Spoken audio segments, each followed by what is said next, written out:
ಕಾಂಗ್ರೆಸ್ನಲ್ಲಿ ಮತ್ತೊಮ್ಮೆ ಸಿಎಂ ಕುರ್ಚಿ ಕಾಳಗದ ಸದ್ದು ಶುರುವಾದಂತಿದೆ. ಲೋಕಸಭೆಯಲ್ಲಿ ಹೆಚ್ಚಿನ ಸೀಟು ಗೆಲ್ಲದೇ ಇದ್ದರೆ ಸಿಎಂ ಸಿದ್ದರಾಮಯ್ಯ ರಾಜೀನಾಮೆ ಕೊಡಬೇಕಾಗುತ್ತೆ ಅಂತ ಕಾಂಗ್ರೆಸ್ ನಾಯಕನೇ ಹೇಳಿದ್ದು ಬಿಜೆಪಿ ನಾಯಕರಿಗೆ ಮೃಷ್ಟಾನ್ನ ಸಿಕ್ಕಂತಾಗಿದೆ.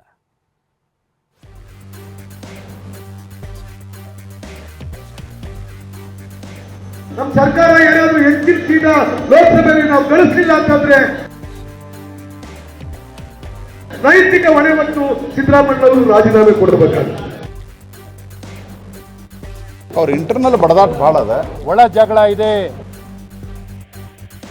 ಅಲ್ಲ ಅವರು ಇಳಿಯೋದು ಖಚಿತ ಅಷ್ಟೇ, ಚುನಾವಣೆ ಕಾಯ್ತಾ ಇದ್ದಾರೆ ಅಷ್ಟೇ. ಲೋಕಸಭೆ ಚುನಾವಣೆಯಲ್ಲಿ ಹೆಚ್ಚು ಸೀಟು ಗೆಲ್ಲೋಕೆ ಕಾಂಗ್ರೆಸ್ ರಣತಂತ್ರ ಹೆಣೆಯುತ್ತಿದೆ. ಬಿಜೆಪಿಯಲ್ಲಿ ಭುಗಿಲೆದಿರುವ ಬಂಡಾಯವನ್ನ ಬಂಡವಾಳ ಮಾಡಿಕೊಳ್ಳೋಕೆ ಕೈ ನಾಯಕರು ತುದಿಗಾಲಲ್ಲಿ ನಿಂತಿದ್ದಾರೆ. ಇಂಥ ಹೊತ್ತಲ್ಲಿ ಗುಬ್ಬಿ ಶಾಸಕ ಶ್ರೀನಿವಾಸ್ ಸಿಡಿಸಿದ ಒಂದೊಂದೇ ಬಾಂಬ್ ಸಿಎಂ ಕುರ್ಚಿ ಕಾಳಗಕ್ಕೆ ಮತ್ತೊಮ್ಮೆ ಕಿಚ್ಚು ಹಚ್ಚಿದೆ.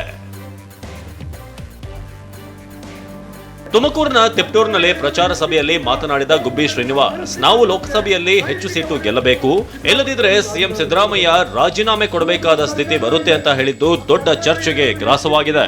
ನಮ್ಮ ಸರ್ಕಾರ ಏನಾದರೂ ಹೆಚ್ಚಿನ ಸೀಟ ಲೋಕಸಭೆಯಲ್ಲಿ ನಾವು ಗಳಿಸಲಿಲ್ಲ ಅಂತಂದ್ರೆ ನೈತಿಕ ಹೊಣೆ ಮತ್ತು ಸಿದ್ದರಾಮಯ್ಯ ಅವರು ರಾಜೀನಾಮೆ ಕೊಡಬೇಕಾಗುತ್ತೆ.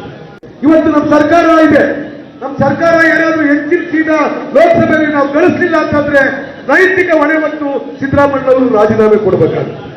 ಆ ಒಂದು ಕಾರಣಕ್ಕೆ ಅತ್ಯಂತ ಪ್ರಾಮಾಣಿಕವಾಗಿ ಬಡವರ ಪರ, ಶೋಷಿತರ ಪರ ಕೆಲಸ ಮಾಡ್ತಕ್ಕಂಥ ಸಿದ್ದರಾಮಯ್ಯನವ್ರನ್ನ ಉಳಿಸ್ತಕ್ಕಂಥ ಕೆಲಸವನ್ನ ನಾವೆಲ್ಲರೂ ಸೇರಿ ಮಾಡ್ತಕ್ಕಂಥ ಕೆಲಸವನ್ನ ಮಾಡಬೇಕಾಗುತ್ತೆ. ಗುಬ್ಬಿ ಶ್ರೀನಿವಾಸ್ ಮಾತಿಗೆ ರಿಯಾಕ್ಷನ್ ಕೊಟ್ಟ ಸಿಎಂ ಸಿದ್ದರಾಮಯ್ಯ, ಅವರು ಯಾವ ಅರ್ಥದಲ್ಲಿ ಹೇಳಿದ್ದಾರೋ ಗೊತ್ತಿಲ್ಲ, ತಿಳ್ಕೊಂಡು ಮಾತನಾಡ್ತೇನೆ ಅಂತ ಹೇಳಿದ್ರು. ಯಾವ ಕಾಂಟೆಕ್ಸ್ಟ್ ಅಲ್ಲಿ ಹೇಳಿದ್ದಾರೆ ಅಂತ ಗೊತ್ತಿಲ್ಲ ನನಗೆ. ಆ ಕಾಂಟೆಕ್ಸ್ಟ್ ತಿಳ್ಕೊಂಡು ಮಾತಾಡ್ತೀನಿ. ಈಗ ನೀವೇನ್ ಮಾಡ್ತೀರಿ, ಕಾಂಟೆಕ್ಸ್ಟ್ ಬಿಟ್ಬಿಟ್ಟು ಕೇಳ್ತೀರಿ. ಕಾಂಟೆಕ್ಸ್ಟ್ ಏನು ಅಂತ ಗೊತ್ತಿಲ್ಲ ನನಗೆ.